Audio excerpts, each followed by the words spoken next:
Hello students, welcome to my channel cue the courage. तो आज की इस वीडियो में हम क्लास 9th मैथ का चैप्टर नंबर 2 पोलिनोमियल करेंगे, एक्सरसाइज 2.4। सबसे पहले उसका एक छोटा सा इंट्रोडक्शन देना चाहूंगी। यहाँ पर एक नया कॉन्सेप्ट आने वाला है, फैक्टराइजेशन ऑफ पॉलिनोमियल्स। पॉलिनोमियल आपको पता ही है, इसके अंदर हमने लीनियर, क्वाड्रेटिक और क्यूबिक इक्वेशन का भी पढ़ा है। तो इस फैक्टराइजेशन के ना दो मेथड है। पहला है फैक्टर थ्योरम से और दूसरा है by splitting the middle term. दोनों ही बहुत ही इंपॉर्टेंट मेथड है।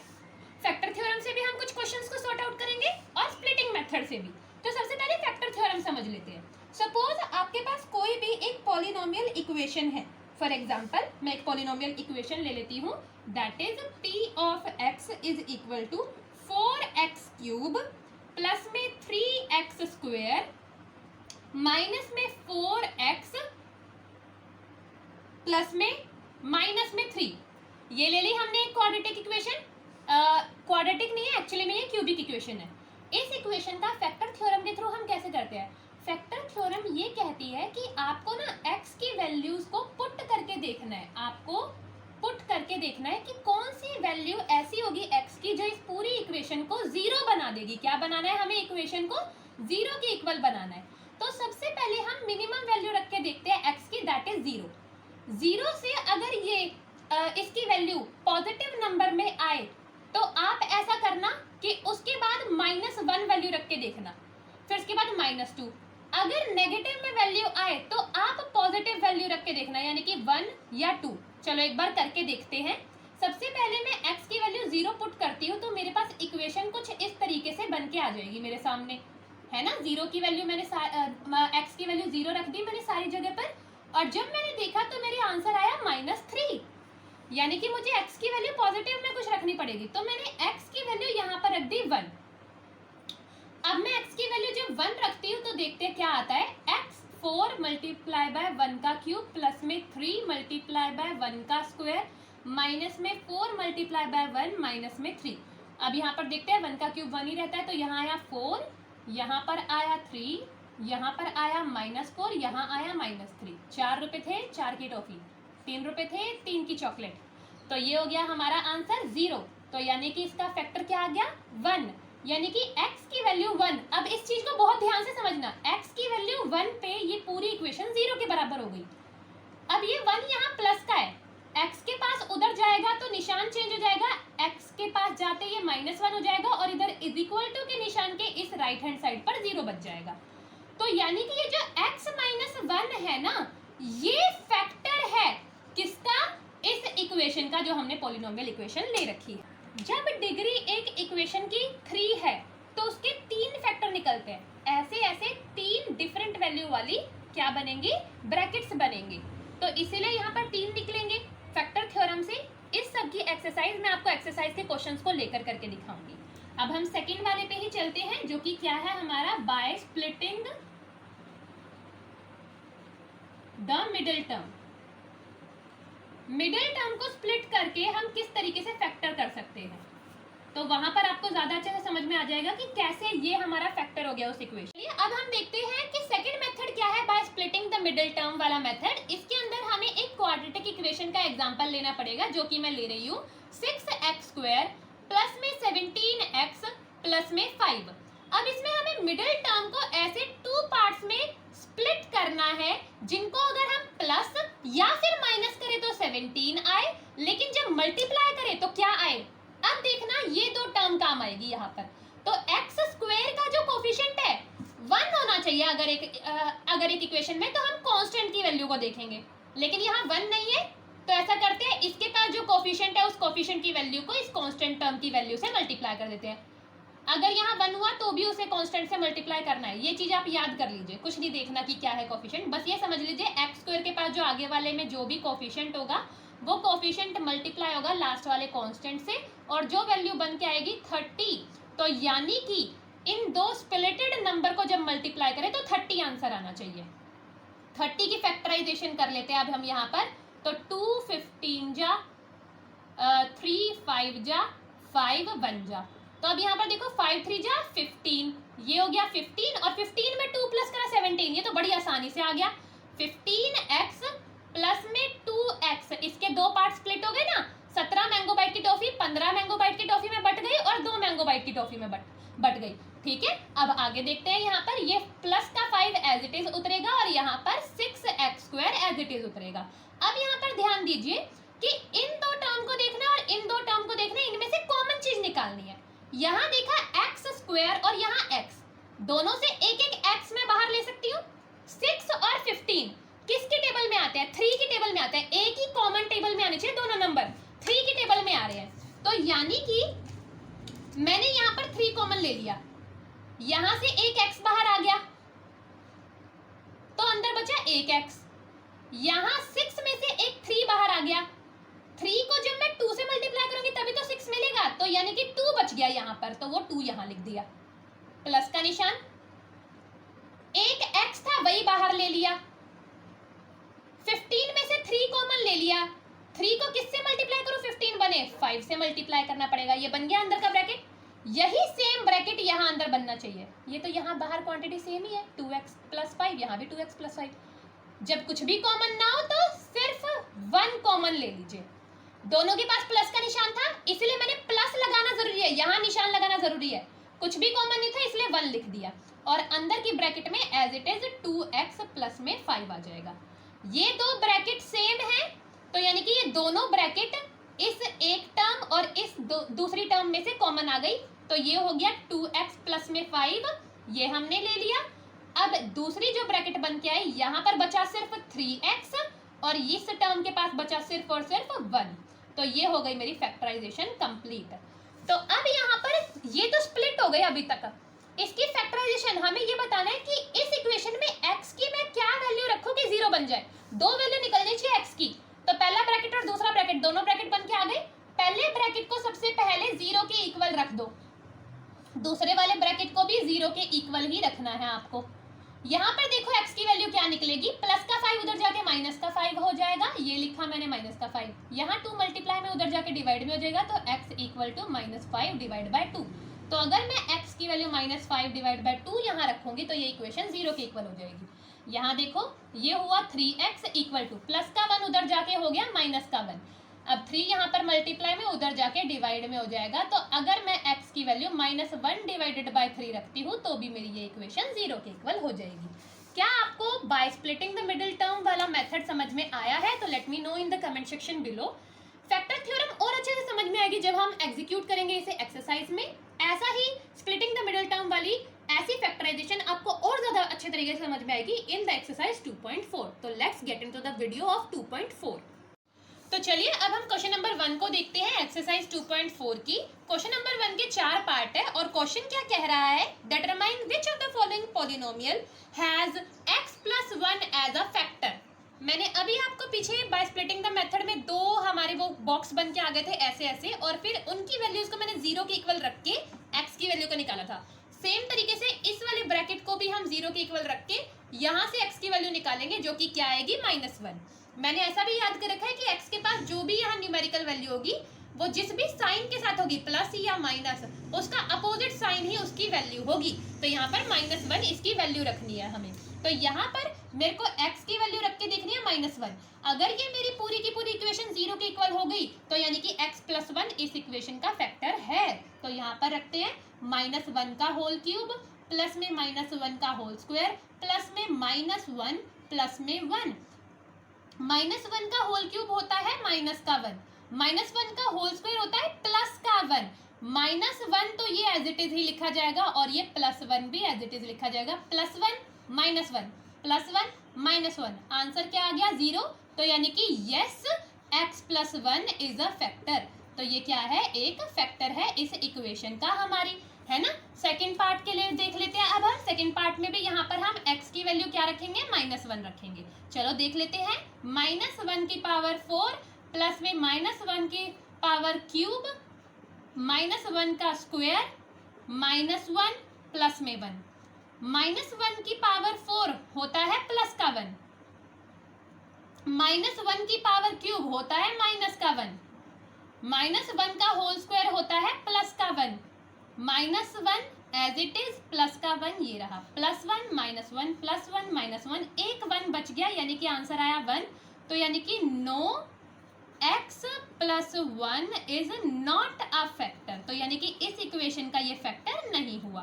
थर्ड पार्ट को देख लेते हैं। यहाँ पर x की वैल्यू -1 ही रखनी है। दोबारा देखते हैं, -1 की पावर 4 प्लस में 3 मल्टीप्लाई बाय -1 की पावर क्यूब, 3 मल्टीप्लाई बाय -1 का स्क्वायर प्लस में माइनस का 1 प्लस में 1। यहाँ देखते हैं, ये हो गया हमारा प्लस का 1, -1 का क्यूब -1, -1 3 जा माइनस का 3, -1 का स्क्वायर प्लस का 1 प्लस 1 मल्टीप्लाई बाय 3 प्लस का 3, ये हो गया माइनस का 1, लास्ट में हो गया प्लस का 1 प्लस 1 -1 प्लस 3 -3, लास्ट में बचा प्लस का 1। तो यानी कि no x plus 1 is not a factor. इस इक्वेशन का भी ये फैक्टर नहीं है क्योंकि जीरो नहीं बनाया इस इक्वेशन को भी। Last and most important equation जो आ सकती है आपके एग्जाम प्रोस्पेक्टिव से, जनरली स्कूल के टीचर्स ऐसे ऐसे क्वेश्चंस जो टिपिकल लगे बच्चों को वो एग्जाम्स में देते ही देते हैं। तो यहाँ पर है -1 का होल क्यूब माइनस में, फिर है -1 का होल स्क्वायर। ये माइनस का निशान कंप्लीट इक्वेशन में ही है, तो ये माइनस का निशान बाहर रखना ही रखना है। देन दोबारा माइनस का निशान, अंदर है 2 प्लस में √2, फिर यहाँ इस x की वैल्यू -1, फिर प्लस में √2, -1 का क्यूब -1, -1 का स्क्वायर प्लस का 1, बट बाहर माइनस है तो यानी कि माइनस का 1 ही रहेगा, है ना। माइनस अब ये -1 और ये माइनस बन गया प्लस का 1, तो ये दोनों क्वांटिटी प्लस में बाहर आ जाएगी। प्लस का 2 प्लस का √2, वो था हमारा प्लस का √2।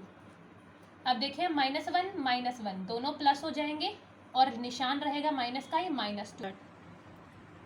तो यहाँ पर -2 और यहाँ पर प्लस का 2। यहाँ पर कंफ्यूजन हो तो मैं दोबारा बता देती हूँ, ये है माइनस का 1 और जब ये माइनस का 1 इस माइनस से मल्टीप्लाई हो तो बन गया प्लस का 1। तो यहाँ दोनों ये माइनस के निशान खत्म हो गए, तो ये अंदर वाली दोनों क्वांटिटी भी प्लस की ही बाहर निकलेगी क्योंकि माइनस माइनस प्लस हो चुका है। ये प्लस का √2, यहाँ √2 को मान लो एल्पेनलीबे की टॉफी, एक टॉफी और ये दूसरी टॉफी, तो यानी कि 2 हो गया। ये एल्पेनलीबे की टॉफी माननी थी √2 को, तो 2 एल्पेनलीबे की टॉफी, √2 प्लस √2 2√2 होता है, ये चीज़ याद रखिएगा। प्लस का 2 और माइनस का 2 कैंसिल आउट, लेकिन हमारा ये अभी भी इक्वेशन जीरो नहीं बची, तो यानी कि नो x प्लस 1 इसकी भी क्या है, इज नॉट फैक्टर, इसका भी फैक्टर नहीं है। तो चलिए अब हम सेकेंड क्वेश्चन की तरफ चलते हैं। अब हम क्वेश्चन नंबर 2 को देखते हैं। क्वेश्चन नंबर 2 क्या कहता है, use the factor theorem to determine whether g of x is the factor of p of x और नॉट।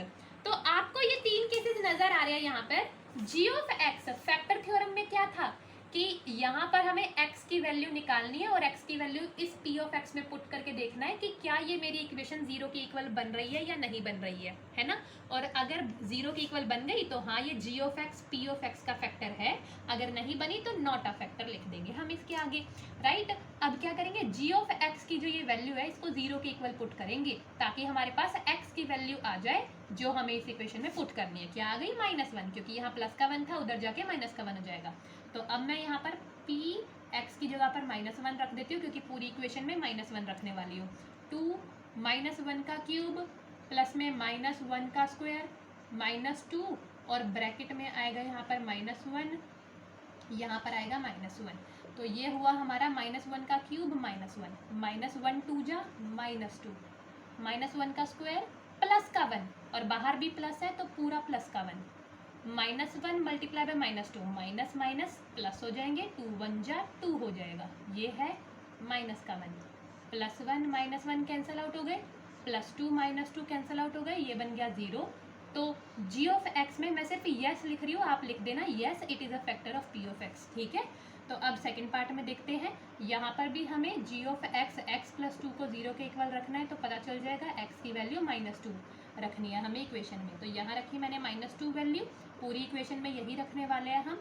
ये मैंने रख दी है -2 वैल्यू पूरी की पूरी इक्वेशन में, और उसके बाद हम इसे सॉल्व कर लेंगे। अगर 0 बन गया तो फैक्टर है। -2 का क्यूब, अब ध्यान दीजिए क्यूब है, माइनस का क्यूब माइनस ही रहता है, यहाँ पर अगर ओड वैल्यू हुई तो माइनस ही रहेगा निशान। 2 का क्यूब देखते हैं, 2 2 जा 4, 4 2 जा 8, तो यहाँ पर आ गया माइनस का 8। -2 का स्क्वायर, माइनस का स्क्वायर हुआ तो पॉजिटिव वैल्यू आएगी बाहर। 2 का स्क्वायर 4 होता है, 4 3 जा 12, प्लस का 12 आ गया बाहर। -2 3 जा -6, क्योंकि प्लस माइनस माइनस और 3 2 जा 6, यहाँ पर आया प्लस का 1। -8 -6, दुकानदार के 8 रुपये देने थे, बाद में 6 रुपये और देने हैं, तो टोटल कितने रुपए देने हैं पता चल गया आपको। 8 और 6 14 रुपये देने हैं, यानी कि माइनस, मेरे घर तक जाऊंगी। 12 और 1 कितना हो गया 13 रुपये। 13 हमने दे दिए, कितने रुपए देने रह गए, सिर्फ 1 रुपया और देना रह गया, तो यानी कि 0 नहीं बना। तो g of x is not a factor of p of x, याद रखिएगा। अब यहाँ पर देखते हैं, यहाँ पर अब हमारी x की वैल्यू मैं डायरेक्ट लिख देती हूँ, यहाँ 3 आएगी, तो यहाँ पर p ऑफ 3 निकालते हैं। तो 3 का क्यूब -4, 3 का स्क्वायर प्लस में 3 प्लस में 6, तो यहाँ पर आया 3 का क्यूब होता है 27। कैसे, 3 3 जा 9, 9 3 जा 27, 3 का स्क्वायर 3 3 जा 9, 9 4 जा 36, माइनस का 36 आ गया, प्लस में 6 और 3 ये हो गया 9, है ना। अब यहाँ पर देखिए 27, ये भी प्लस का है, प्लस का 9, 27 प्लस 9 36, और ये बाद में था माइनस का 36, प्लस का 36 माइनस का 36 कट गया, 0 आंसर आ गया। तो हमारा g of x, yes it is the factor of p of x। ये वाला भी क्वेश्चन कंप्लीट हो गया। अब हम थर्ड क्वेश्चन की तरफ चलते हैं। तो चलिए अब हम क्वेश्चन नंबर 3 की तरफ चलते हैं। क्वेश्चन नंबर 3 में हमें ये 4 पार्ट दे रखे हैं, और क्वेश्चन क्या कह रहा है, find the value of k। की वैल्यू नज़र आ रही है यहाँ पर। अब इससे मुझे एक बहुत ही फनी डायलॉग याद आ गया कि मेरी पड़ोस वाली दीदी मेरे से पूछती कि अल्फा वो ABCD का 11वां लेटर k है। तो मैंने सोचा थोड़ी देर, फिर उसके बाद मुझे पता चला K फॉर काइट है, तो मैंने वो आंसर नहीं दिया। फिर मैंने कहा दीदी क्वेश्चन दोबारा बोलना, तो उन्होंने बोला कि ABCD का 11वां लेटर कौन K है, तो मैंने कहा हाँ, तो कहती K है, मैंने कहा हाँ, तो इट मीन्स वो K फॉर काइट वाला K है। अच्छा आगे देखते हैं, यहाँ पर हमें क्या बोला है, K की वैल्यू फाइंड आउट करनी है। अगर x माइनस 1 जो है इन सारी इक्वेशन का क्या है, फैक्टर है। x माइनस 1 अगर सारी इक्वेशन का फैक्टर है, तो यानी कि x की वैल्यू प्लस का 1 अगर हम रखेंगे इन चारों इक्वेशन में, तो ये इक्वेशन 0 की इक्वल हो जाएगी। तो ऐसा करते हैं, p ऑफ प्लस का 1 इस इक्वेशन में रख देते हैं, तो ये इक्वेशन किसके इक्वल आ जाएगी, 0 के इक्वल आ जाएगी। यही चीज़ बोली है इन्होंने, 1 प्लस 1 प्लस के इक्वल टू 0, 2 प्लस के इक्वल टू 0। के की वैल्यू कितनी आ गई यहाँ पर, माइनस का 2, क्योंकि यहाँ प्लस का 2 था, उधर जाके माइनस का 2 हो गया, तो पहली इक्वेशन में के की वैल्यू आ गई। ऐसे क्वेश्चन बहुत ज़्यादा इंपॉर्टेंट होते हैं, क्योंकि बच्चों को ना कहीं से पता ही नहीं चलता कि मैं कैसे सॉर्ट आउट करूँ इसे, तो ऐसे क्वेश्चन ज़रूर देते हैं एग्जामिनर। अब यहाँ पर देखिए, यहाँ पर भी वही x की वैल्यू 1 ही रखनी है। जब मैंने x की वैल्यू 1 रखी पूरी इक्वेशन में, तो क्या होगा, ये 0 के इक्वल आ जानी चाहिए, क्योंकि ये फैक्टर है। तो 2 1 जा 2, यहाँ पर आया k, यहाँ पर आया √2। अब तो ये 2 है यहाँ पर प्लस का, उधर जाके हो जाएगा माइनस का, तो यहाँ बचा k प्लस में √2, ये हो गया माइनस का 2, है ना, माइनस के 2 के इक्वल। प्लस का √2 है, उधर जाके माइनस का ही हो जाएगा, तो यानी कि टोटल आंसर आएगा k इक्वल टू -2 माइनस का √2, माइनस का √2। तो ये हो गई हमारी k की सेकेंड वैल्यू। थर्ड का देखिए, इसमें भी हमें x की वैल्यू क्या रखनी है, 1 रखनी है। k 1 का स्क्वायर √2 1 से मल्टीप्लाई, और ये इक्वेशन 0 के इक्वल हो जाएगी। तो k माइनस का √2 प्लस का 1 इक्वल टू 0, माइनस का √2 उधर जाके प्लस का √2 बन जाएगा, यहाँ पर प्लस का 1 बच गया, प्लस का 1 उधर जाके माइनस का 1 बन जाएगा, तो यानी कि √2 - 1 k की वैल्यू आ जाएगी हमारी। ये हो गया, ये वाला मैं आपके लिए होमवर्क में डाल रही हूँ, और let me know in the comment section below कि x की वैल्यू क्या आएगी, और जिसका भी पहला आंसर होएगा I will give the heart to that person. तो क्वेश्चन नंबर 4 की तरफ चलते हैं। तो चलिए अब हम क्वेश्चन नंबर 4 पे चलते हैं। इसमें क्या पूछा गया है कि हमें फैक्टराइज करना है इन 4 इक्वेशन को। तो सबसे आसान जो मैं आपको यहीं पर ही याद करवा देना चाहती हूँ, आगे भी क्लासेस में काम आएगा, that is by splitting the middle term. अब यहाँ पर मिडिल टर्म को स्प्लिट करना है, तो यहाँ का x स्क्वायर का कोफिशिएंट कांस्टेंट से मल्टीप्लाई होगा, 12 1 जा 12 देगा, इसके फैक्टर बना लेते हैं सबसे पहले। 2 6 जा 12, 2 3 जा 6, 3 1 जा 3। अब ये जो 7 के हमें दो पार्टीशन करने हैं, इनके बारे में बताएंगे ये फैक्टर्स, है ना। तो देखिए कि ऐसे कौन से नंबर है, 3 2 जा 6, 6 + 2 8 बन रहा है, नहीं 2 2 जा 4, 4 + 3 7 बन रहा है, ये सही है। और 4 3 जा 12 भी बन रहा है। तो -7 बनाना है ना, यानी कि -4x और -3x लिखना पड़ेगा ना हमें। माइनस माइनस प्लस ही होगा, बट निशान माइनस का रहेगा। दुकानदार के पहले 4 रुपए देने थे, फिर बाद में 3 रुपए और देने हैं, तो टोटल 7 रुपए देने हैं। माइनस का निशान यानी कि जाएंगे हमारे घर से पैसे, है ना। तो अब यहाँ पर देख लेते हैं, ये +1 एज इट इज उतार देते हैं और ये 12x² भी एज इट इज उतार देते हैं। अब बन गई हमारी यहाँ पर टर्म्स, इसको इरेज कर देते हैं। ये दो टर्म में से कॉमन निकालना है और इन दो टर्म में से कॉमन निकालना है। यहाँ मैंने देखा x² और यहाँ x, तो एक x तो कॉमन आ गया। 12 और 4 किसकी टेबल में आते हैं, देखा जाए तो हमारा 4 की टेबल में आ जाते हैं। 4 1 जा 4, 4 3 जा 12, तो यानी कि यहाँ से मैं 4 कॉमन निकाल लेती हूँ। तो 4 की टेबल में कितने पे आ रहा है, 12 3 जा पे। एक x तो बाहर निकल गया, एक x बचा, वो यहाँ लिख देते हैं, है ना। यहाँ पर देखिए माइनस का निशान है इनके बीच में, x तो बाहर हो गया, ये भी 4 भी बाहर हो गया, कुछ भी नहीं बचा, तो यानी कि 1 बचा। ठीक है, 0 नहीं बचा, 1 बचा, याद रखिएगा। अब क्या है, -3x प्लस में 1। अब इसे ध्यान दीजिएगा कि यहाँ था 3x - 1, अब प्लस के 1 को माइनस का 1 बनाना है ब्रैकेट के अंदर। 3x - 1 जो यहाँ ब्रैकेट बनी है वही एज इट इज ब्रैकेट यहाँ बननी चाहिए। माइनस के 3x को प्लस का 3x बनाना है, तो यहाँ बाहर मैं -1 कॉमन ले लेती हूँ, क्योंकि -1 मल्टीप्लाई बाय प्लस का 3x माइनस का 3x देगा, और -1 मल्टीप्लाई बाय -1 प्लस का 1 देगा। हो गया ना। तो दोनों में से क्या कॉमन ले लिया, माइनस का 1 कॉमन ले लिया। अब एक ब्रैकेट बनी 4x - 1 की, और एक ब्रैकेट बनी हमारी 3x - 1 की, ये बन गया। तो ये हो गए हमारे फैक्टर। आगे x की वैल्यू निकालनी नहीं है, बट आप लोग फिर भी निकाल लीजिएगा। अब सेकंड पार्ट पे चलते हैं हम। सेकंड पार्ट में भी हमें बीच वाली टर्म को स्प्लिट करना है, तो 2 3 जा 6 आ गया, है ना। तो अब देखिए 6 के क्या ही फैक्टर करें मैं, 6 से मैं डायरेक्ट ही बोल देती हूँ कि 6 1 जा 6 होता है, और 6 + 1 7 होता है। सही हो गया। 6 1 जा 6 भी आ रहा है हमारा, और 6 + 1 7 भी आ रहा है। तो इस मिडिल टर्म के दो फैक्टर हो गए, दो स्प्लिटिंग टर्म्स हो गई। अब इन दो टर्म में कॉमन क्या आ रहा है, दोनों में से एक तो x कॉमन ले लिया, और एक ले लिया मैंने 2 कॉमन।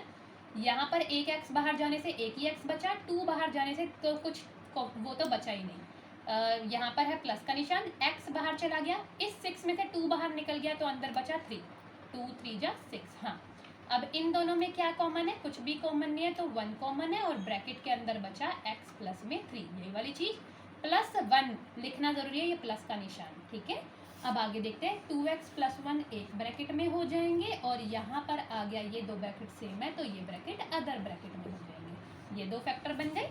ये 1 है बेटा, इसे 2 मत समझ लेना। अब थर्ड वाले पार्ट को कर लेते हैं। उसके बाद एक पार्ट में आपको मैं ये वाला करवा देती हूँ, आप ये वाला होमवर्क में ले लीजिए। ठीक है, तो ये वाले पार्ट को करवा देती हूँ। इसमें हमें -1 को ऐसे दो पार्ट में स्प्लिट करना है। 3 4 जा, जिनकी मल्टीप्लाई 12 है। अब 12 के फैक्टराइजेशन कर देती हूँ मैं यहाँ पर। एक मिनट, फैक्टर बना के देख लेती हूँ थोड़ी ब्लैंक स्पेस में। ये रहा 12। हाँ, तो अब फोर्थ पार्ट में क्या है, 3x² - x। इसके x के दो पार्ट करने हैं हमें, और -4 है यहाँ पर कांस्टेंट। तो ऐसे दो पार्ट जिनकी मल्टीप्लाई आए 3 4 जा 12, और प्लस माइनस आए माइनस का 1। तो यहाँ पर 4 और यहाँ 3, 4 में से 3 गए, 1 ही तो बचा, तो यानी कि यही हो गए हमारे फैक्टर। तो यानी कि मैं कैसे लिखूँ, माइनस का 1 बचना चाहिए। तो यानी कि अगर मेरा प्लस का 4 हुआ और माइनस का, एक मिनट, माइनस का 4 हुआ और प्लस का 3 हुआ, माइनस का 4 हुआ और प्लस का 3 हुआ। 4 रुपए देने थे दुकानदार के, 3 दे दिए, 1 रुपया और देना रह गया, है ना। अब इन दोनों टर्म में क्या कॉमन है, x कॉमन है, अंदर बचा 3x माइनस का 4। इन दोनों टर्म में कुछ भी कॉमन नहीं है, यानी कि प्लस का 1 कॉमन है, तो अंदर बचा 3x माइनस 4। तो पहला ब्रैकेट बन गया x + 1, दूसरा ब्रैकेट बन गया 3x माइनस 4 का। इसकी भी फैक्टराइजेशन हो गई। आप ये वाली फैक्टराइजेशन होमवर्क में डाल लीजिए। अब हम चलते हैं क्वेश्चन नंबर 5 के ऊपर। तो चलिए अब हम क्वेश्चन नंबर 5 पे आ गए हैं। क्वेश्चन नंबर 5 बोलता है फैक्टराइज करो इन क्यूबिक इक्वेशन को, जिनकी डिग्री क्या है 3। तो यानी कि अब वो जो 2 ब्रैकेट बनते हुए आ रहे थे क्वाड्रेटिक इक्वेशन में, यहाँ पर आएंगे 3 ब्रैकेट। कितने ब्रैकेट आएंगे? 3। लेकिन वो हम स्प्लिटिंग द मिडिल टर्म कर नहीं सकते, यहाँ मिडिल टर्म तो 2 है। अब हम किससे करेंगे? फैक्टर थ्योरम से इनको करेंगे। किससे करेंगे? फैक्टर थ्योरम से। तो सबसे पहले जो है मैं क्या कर लेती हूँ, यहाँ पर x की वैल्यू सबसे पहले 0 ही रख के देख लेती हूँ p ऑफ x में। तो p ऑफ 0 निकाल के देख लेती हूँ क्या ये मेरी इक्वेशन 0 बन रही है कि नहीं। तो मैंने देखा यहाँ पर 0 का होल क्यूब माइनस में, वैसे पता है 0 से कभी भी इनको चेक नहीं करना है, इनको जो है हमेशा 1 या -1 +2 या -2 इन सब से चेक करना है। तो मैं ऐसा करती हूँ +1 से ही चेक करके देख लेती हूँ सबसे पहले। तो 1 का होल क्यूब -2, 1 का होल स्क्वायर फिर उसके बाद 1 और ये आया 1 माइनस का 2 माइनस का 1 प्लस का 2। तो देखो ये तो हमारा साथ में तुरंत ही फैक्टर निकल गया। तो क्या हो गया? ये 0, यानी कि x की वैल्यू यहाँ से हमारी निकल के आ गई। x की वैल्यू 1 तो आएगी 1, जैसे ही 1 आई तो यहाँ प्लस का 1 है, उधर जाके माइनस का, तो हमारा एक फैक्टर का ब्रैकेट आ गया x माइनस 1 आ गया हमारा यहाँ पर एक फैक्टर का ब्रैकेट। 2 और फैक्टर के ब्रैकेट चाहिए।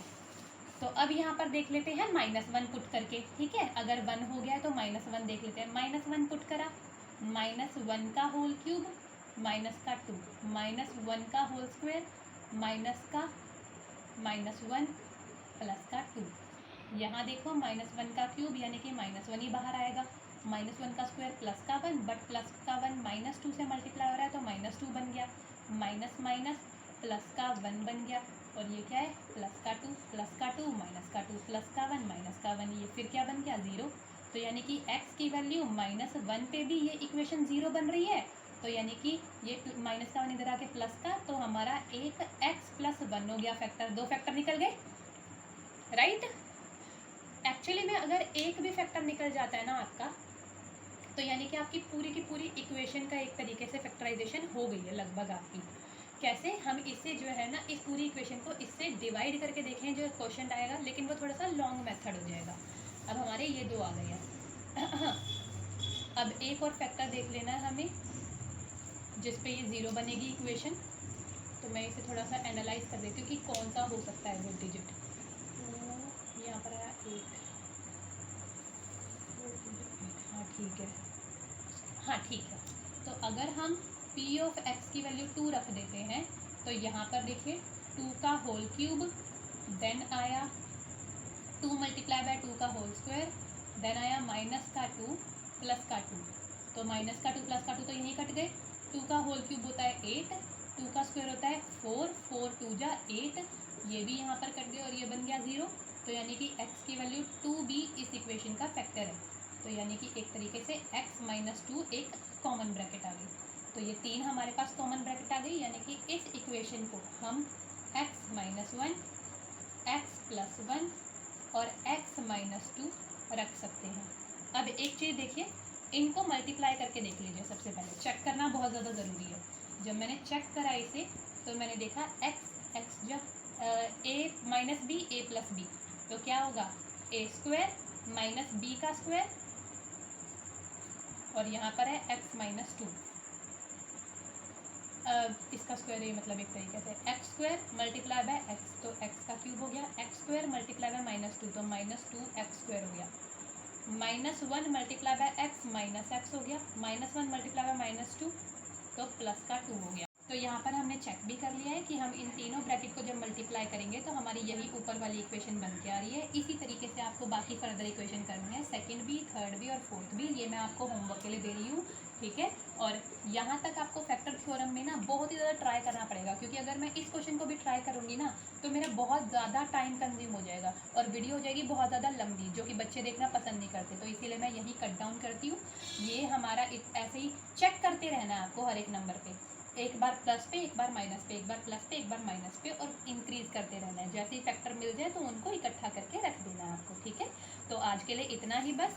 क्या नाम है, do like, share and subscribe my channel क्यूदा करेज। आपको जो भी पूछना है या फिर जो भी डाउट है तो you can mention that in the comment section below. Thank you, have a nice day.